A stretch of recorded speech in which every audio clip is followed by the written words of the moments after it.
house. This is my house. My house. My house. This is my house. Visit Habitat.org to find out how you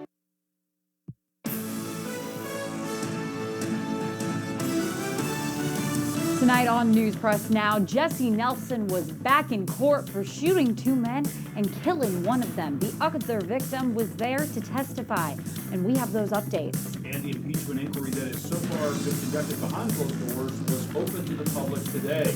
We look at today's events on Capitol Hill.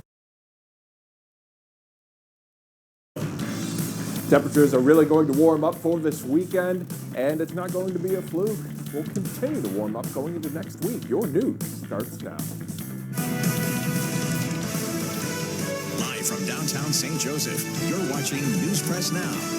Good evening, and thanks for joining us here on Fox 26 KNPN. I'm Caroline Hogan. And I'm Charles Christian. The trial against Jesse Nelson, who's accused of shooting two men, continued today with one of his alleged victims testifying against him. Unlike other witnesses in the case, Dion Hernandez was unable to raise his hand to be sworn in. From his wheelchair, he described the events that led to him becoming a quadriplegic and his friend, Mac Jenkins, being shot to death.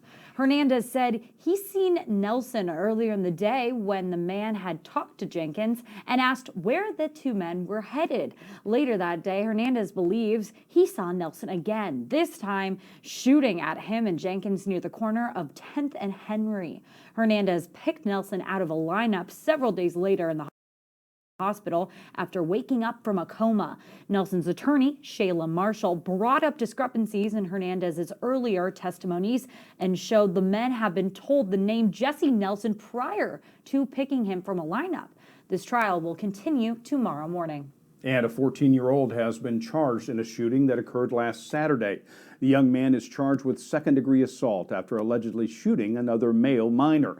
The shooting occurred near the corner of Penn and 29th Street, and the alleged victim had been taken to Children's Mercy for his injuries that resulted from the shooting. The teen charged in the case will have his first hearing tomorrow morning.